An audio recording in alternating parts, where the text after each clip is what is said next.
Last video में हमने देखा था कि हमारा एसक्यूएल क्या होता है, डेटाबेस क्या होता है। अब हम देखेंगे एसक्यूएल डेटा टाइप्स के बारे में इस वीडियो के अंदर। डेटा टाइप्स के बारे में देखने से पहले मैं आपको बताना चाहता हूँ कि हम इस कोर्स के अंदर एक डेटाबेस को फॉलो करते हुए चलेंगे। उस डेटाबेस की अगर हम बात करें तो हम एक एम्प्लॉय डेटाबेस को फॉलो करेंगे। जैसे कि मान लो किसी कंपनी में कोई एम्प्लॉयज़ का जो डेटाबेस कैसे मैनेज होता है, इसको हम पूरा का पूरा फॉलो करते हुए चलेंगे इस कोर्स के अंदर। अब चूँकि जो डेटाबेस होता है उसके अंदर जो हमारे टेबल्स होते हैं, जो भी एम्प्लॉइज़ की डिटेल्स होती है वो सारी अलग-अलग टेबल्स के अंदर होती है। जैसे कि मान लो एम्प्लॉइज़ के अटेंडेंस का टेबल हमारा अलग होता है, डिपार्टमेंट्स का टेबल अलग होता है, परफॉर्मेंस, प्रोजेक्ट हो गया अगर किसी प्रोजेक्ट को असाइन किया गया है, एम्प्लॉइज़ का डिटेल्स अलग टेबल में होता है। तो हमारे पास कुछ डेटाबेस का डिटेल्स ऐसे पड़ा हुआ है, कुछ टेबल्स हमारे पड़े हुए CSV फॉर्मेट में हमारे पास ये पड़े हुए हैं।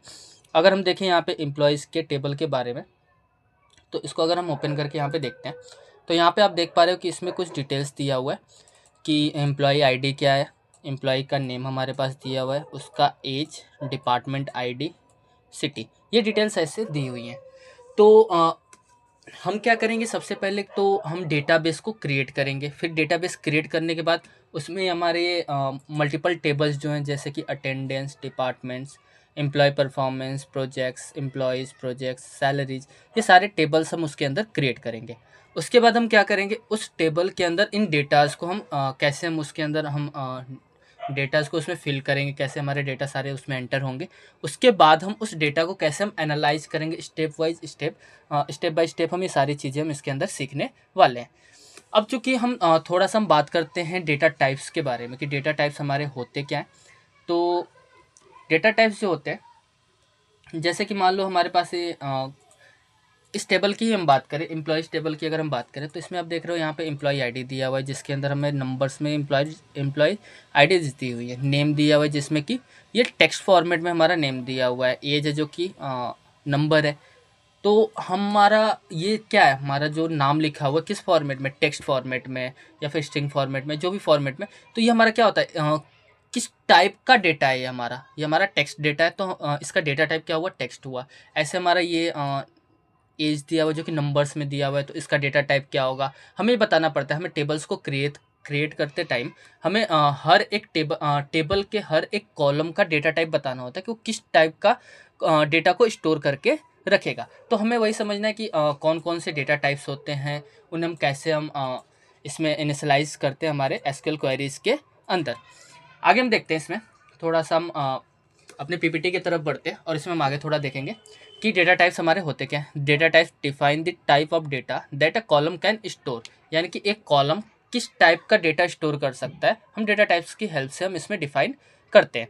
They help the database understand, database को समझने में ये हेल्प करते हैं कि भाई डेटा कैसा है, what kind of data will be store, किस टाइप का डेटा स्टोर होगा।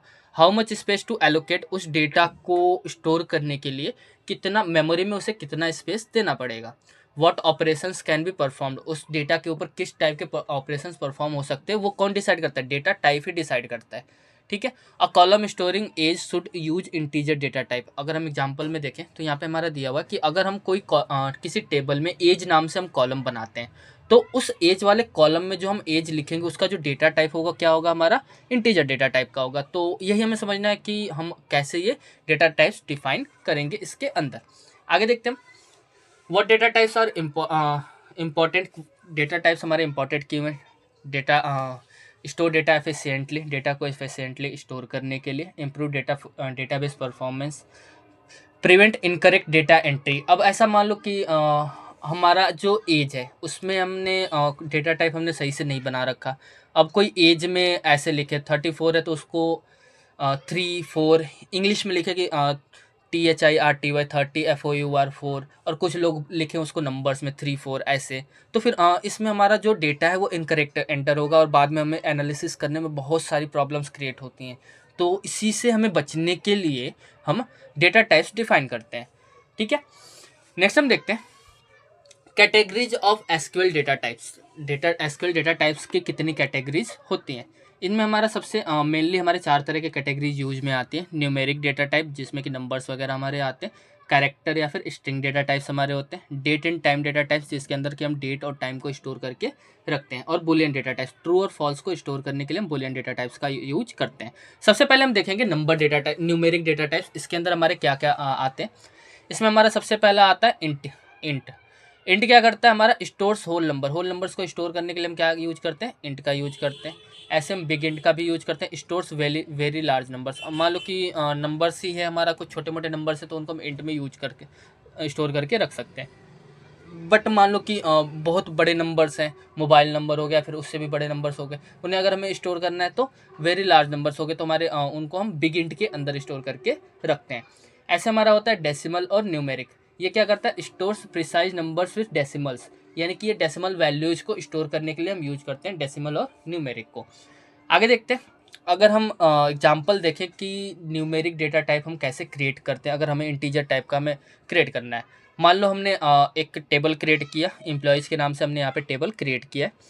अब ये टेबल क्रिएट करने के बाद यहाँ पे अगर आप देखो तो ये जो हमने एम्प्लॉयज़ टाइप का एम्प्लॉय आईडी नाम से हमने इसमें कॉलम बनाया, और इसके अंदर हमने एक इंटीजर टाइप का ये डेटा टाइप डिफाइन किया कि ये जो एम्प्लॉय आईडी है ये क्या करेगा, इंट टाइप का वैल्यू स्टोर करके रखेगा। ऐसे हमने एज बना रखा है, एज जो है किस टाइप का वैल्यू स्टोर करके रखेगा, इंटीजर टाइप का स्टोर करके रखेगा। ऐसे हमने सैलरीज के नाम से हमने एक कॉलम बना रखा है, इसमें इसको हमने डिफाइन कर रखा है डेसिमल डेटा टाइप। तो डेसिमल वैल्यू ये क्या कर रहा है कि 10 वैल्यू तक स्टोर करेगा, 2 डेसिमल प्लेसेस तक ये वैल्यू स्टोर करके रख सकता है। तो इस तरीके से हम इसमें डेटा टाइप डिफाइन करके रखते हैं इसके अंदर। आगे हम देखेंगे इसी में,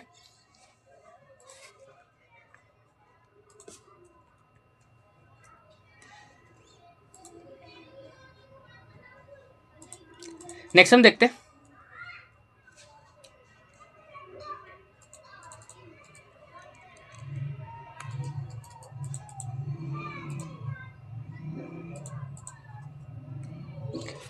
कैरेक्टर डेटा टाइप के बारे में कि कैरेक्टर डेटा टाइप का यूज क्या है इसके अंदर। तो न्यूमेरिक हो गया हमारा, हाँ कैरेक्टर डेटा टाइप। तो कैरेक्टर डेटा टाइप में हमारे जो मेनली डेटा टाइप्स यूज होते हैं, कैर होता है, फिक्स लेंथ टेक्स्ट। जैसे कि मान लो हमारा किसी टेक्स्ट का लेंथ हमारा फिक्स है कि भाई 5 कैरेक्टर का ही एंटर होना है, तो हम इसके लिए कैर का यूज करते हैं। जैसे 10 कैरेक्टर का होना है, कैर का यूज करेंगे। ऐसे हमारा यूज होता है वॉर कैर। वॉर कैर होता है वेरिएबल लेंथ टेक्स्ट, यानी कि मान लो हमने बताने को बता दिया कि भाई जो टेक्स्ट स्टोर होगा उसकी जो साइज होगी मैक्सिमम 20 तक होनी है। तो 20 से कम में वो कितना भी साइज स्टोर होना हो सकता है। जैसे कि नाम हमें स्टोर करना है, फर्स्ट नेम हमें स्टोर करना है, तो किसी में रोहन, अमन, सुधांशु, अब मान लो इतने बड़े बड़े नाम भी हो सकते हैं, तो 20 कैरेक्टर्स तक वो नाम स्टोर करके रख सकता है। कैर में क्या हमारा कि अगर हमने फिक्स लेंथ बता दिया कि 5, तो हम 5 तक ही एंटर करके रख सकते हैं। नेक्स्ट आता है हमारा टेक्स्ट। टेक्स्ट के अंदर हमारा क्या यूज है, टेक्स्ट जो डेटा टाइप है हमारा, इसका क्या यूज है। इसका यूज ये है कि हम इसको जो यूज करते हैं कि मान लो कि कोई लंबे पैराग्राफ्स वगैरह स्टोर करके रखने हो, तो उसके लिए हम टेक्स्ट का यूज करते हैं इसके अंदर। आगे देखते हैं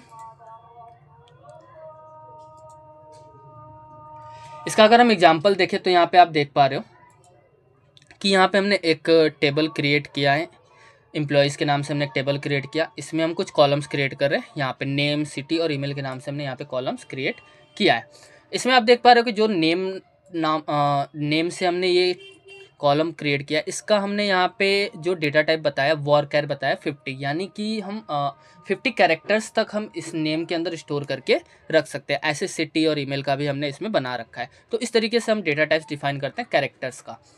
आगे देखते हैं date and time. Date and time का क्या यूज है, डेट एंड टाइम की अगर हम बात करें तो डेट को स्टोर करने के लिए हम डेट डेटा टाइप का यूज करते हैं, टाइम को स्टोर करने के लिए टाइम का, और टाइम स्टैम्प्स को स्टोर करने के लिए टाइम स्टैम्प का हम यूज करते हैं। ये क्या करता है, store date and time together, date और टाइम दोनों को एक साथ स्टोर करता है। अगर हम इसका एग्जांपल देखें यहाँ पे, तो आप देख पा रहे हो कि यहाँ पे हमने एक जॉइनिंग डेट नाम से यहाँ पे कॉलम बना रखा है, जिसका डेटा टाइप हमने क्या दिया है, डेट दिया है। तो इस तरीके से हम डेट एंड टाइम का भी यहाँ पे डिक्लेयर कर सकते हैं इसके अंदर।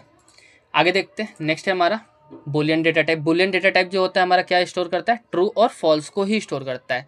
तो सिंपल सी बात है, हमारा जो भी हमें बुलियन अगर हमने बनाया तो इसमें हम क्या स्टोर करके रख सकते हैं, अगर मान लो हमने एक कॉलम बना रखा है इज एक्टिव, तो इसके अंदर हम क्या रखेंगे, बूलियन टाइप का हमने बना रखा है, तो इसमें ट्रू या फिर फॉल्स स्टोर करके रख सकते हैं इसके अंदर। आगे देखते हैं, ये थे हमारे डेटा टाइप्स जो कि हमने देखा एसक्यूएल के अंदर, जो कि डेटा टाइप्स हम यूज करने वाले हैं आगे चल करके। अगले वीडियो में हम देखेंगे नेक्स्ट टॉपिक। अभी इस वीडियो के लिए थैंक यू।